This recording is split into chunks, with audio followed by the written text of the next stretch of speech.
位于北卡的杜克大学是一所世界级顶尖学府，在它的校园中心有一座占地55英亩的花园——沙拉杜克花园，每年吸引着超过60万来自世界各地的游客前来参观。这座花园不收门票，免费入场，但停车计时收费。全年365天，从早上8点到黄昏开放。整个花园分为4个区域，原始的阶梯型花园及其周边被称为历史花园。布洛姆奎斯特本土植物园代表了美国东南部的植物群。卡尔伯森亚洲植物园致力于东亚植物，以及多丽斯杜克中心花园，其中包括了我最喜欢的夏洛特布罗迪探索花园。从入口处进来就是一条笔直的林荫小道，这条路在春天樱花盛开时美不胜收，现在正值夏末秋初，环绕在绿荫之中，仿佛隔绝了俗世的喧嚣，浮躁的内心也沉静下来。一直走，映入眼帘的是历史悠久的罗尼喷泉。这里是玛丽·杜克·彼得尔玫瑰园，它是历史花园的一部分。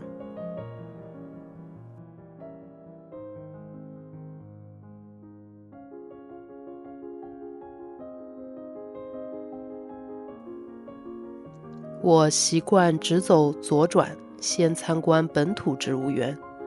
这里种植的都是美国东南部的本土植物。森林中的地形高低起伏，小径弯弯绕绕，纵横交错。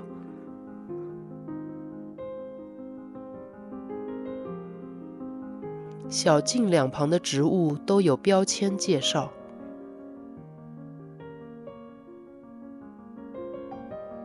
这里的许多设施，如长椅、石凳，甚至小桥，都是校友捐赠的。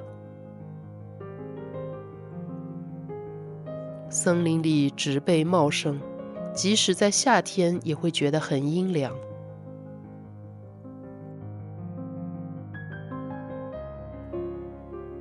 这个凉亭造型像个鸟房子，它是个观鸟亭，里面介绍了各种本地民情。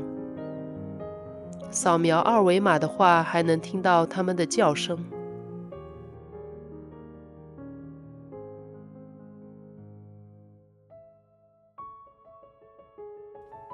继续沿着曲折的小径走，看到一座树枝装饰的凉亭，它是皮埃蒙特草原教室，真像是童话世界里的场景。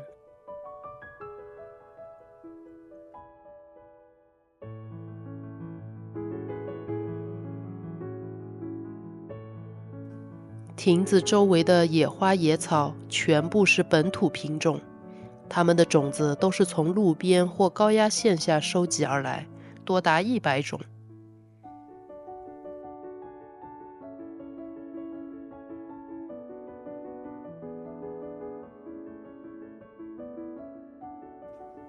整个本土植物园地形有点复杂，我没有全部走完。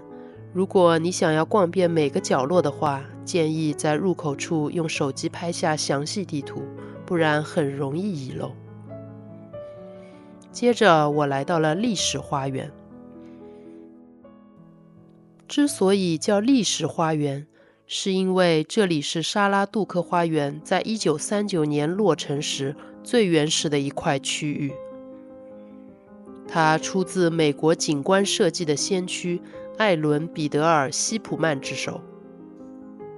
杜克花园被认为是希普曼最伟大的作品，也是国家建筑瑰宝。他设计的大约650个其他花园，大部分早已消失。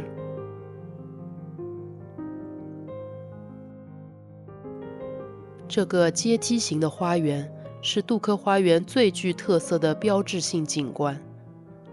每块花床里都种植着绚烂缤纷的花卉或新奇有趣的植物。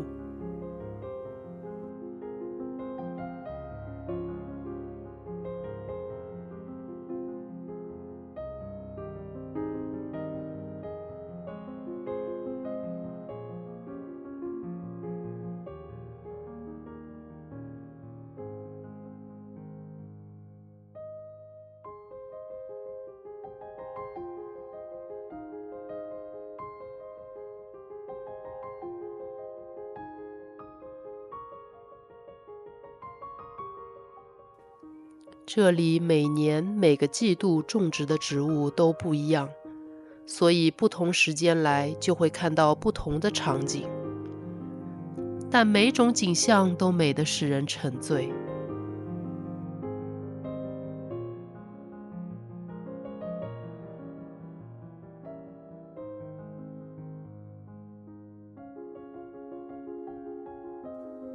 即使是小小的喷泉水池，都种了好多种水生植物，每个细节都透着用心。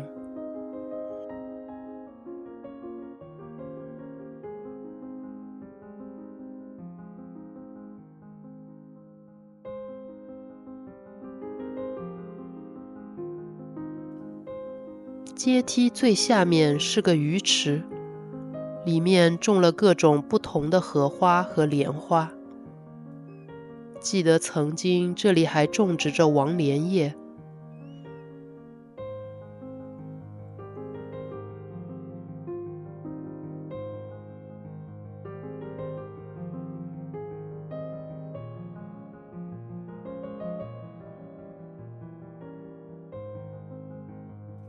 阶梯花园的旁边是著名的南草坪，这里简直是野餐圣地，孩子们可以尽情在草坪上奔跑。这里以前还举办过小规模雕塑展览。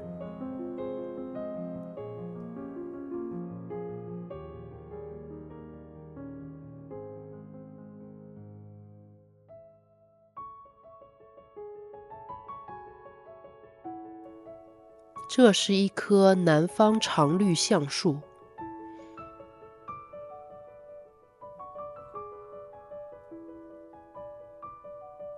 枝干苍劲有力。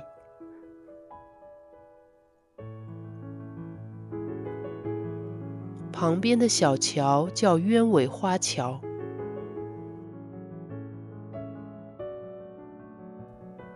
走着走着，就来到了亚洲植物园。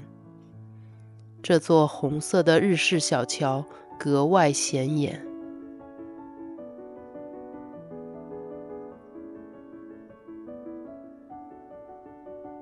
这里有间日本茶室，限时开放。北卡州第一夫人曾在这里招待来访的日本首相夫人。记得10多年前，我有一位专门研究绿茶的日本朋友，曾在这里办过讲座，介绍日本的绿茶。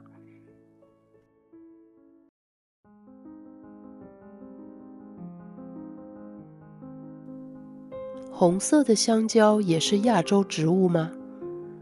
我还是第一次见。这里连饮水台都跟周围环境很好的融合了。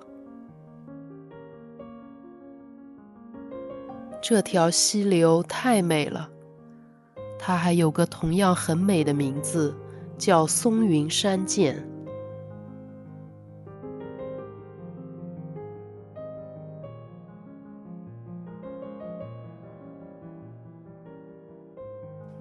未来会在这片区域建一座中国花园。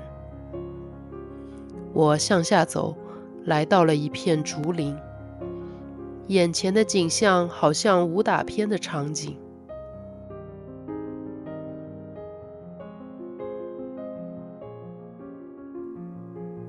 竹竿上竟被游客密密麻麻地刻着字，我心里真是一阵心疼，一阵生气。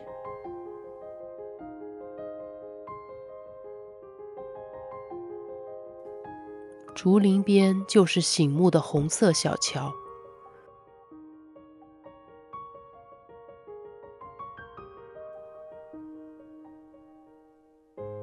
从桥上看优美的湖景，真让人流连忘返。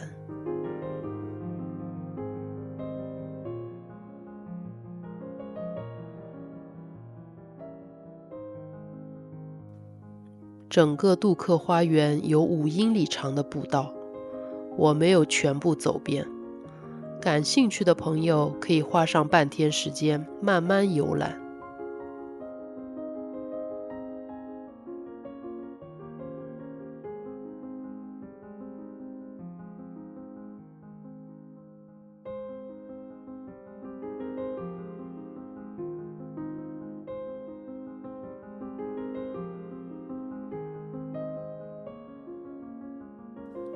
离开亚洲植物园，我径直来到了我个人最喜欢的夏洛特布罗迪探索花园。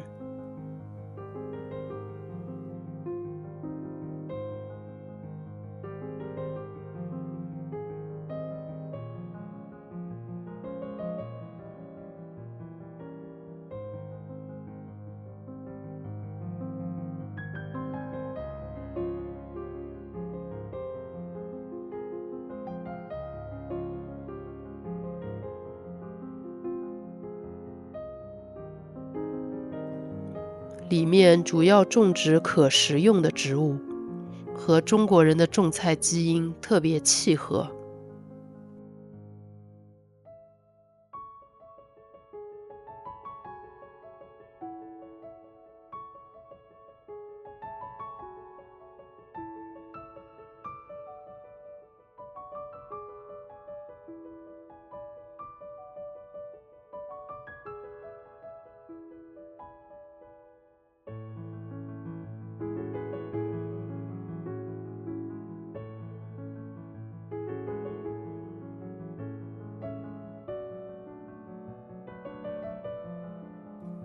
这个五颜六色的牌子上写着各种蔬菜名称。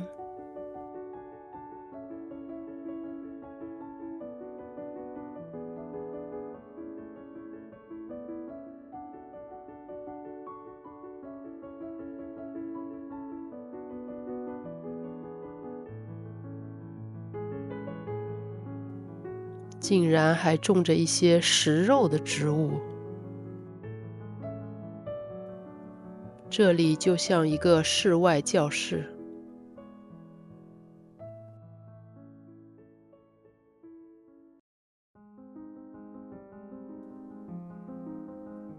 旁边还有堆肥的地方，非常环保。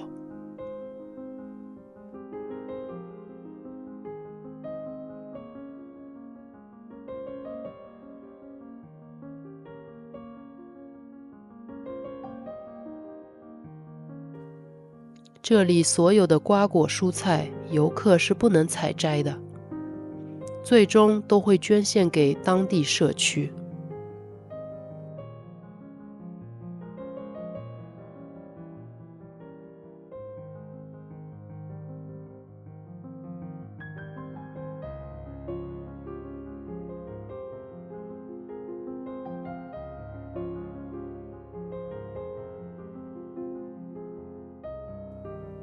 没想到还种了苦瓜，美国人应该极少吃苦瓜吧？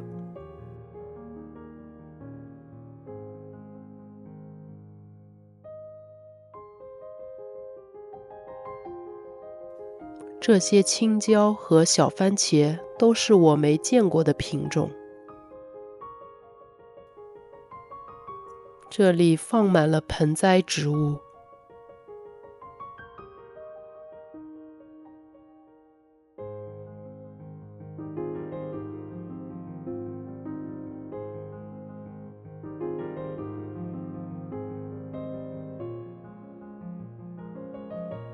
还在缸里种了荷花，很中国风。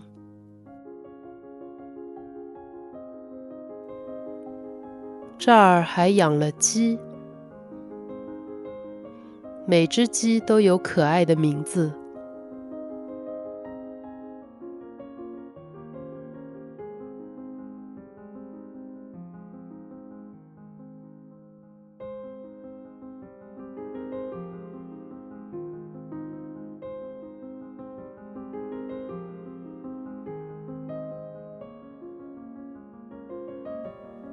这里还有个露天课堂。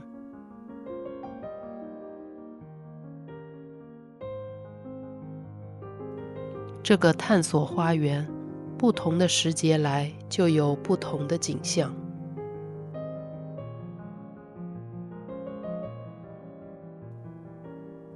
离开探索花园，继续走。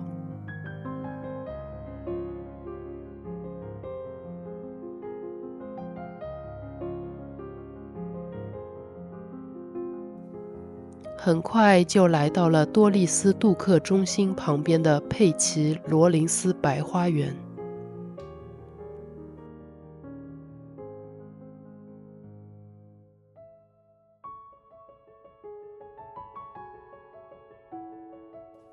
这里的花都是白色的，可能是因为这里经常举办婚礼，白色的花儿更衬婚礼的氛围。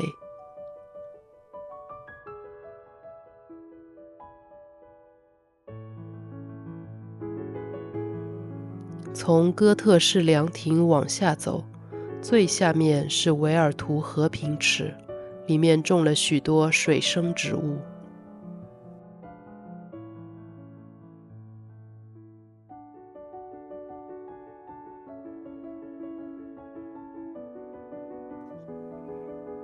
多丽丝杜克中心里有可容纳100人的宴会厅，这片花园真的很适合举办婚礼。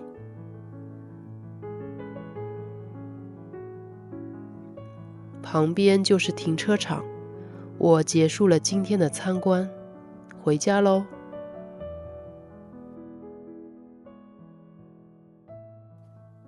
本影片属于个人 vlog 性质，如果我所讲的信息有错漏之处，以杜克花园官方网站为准。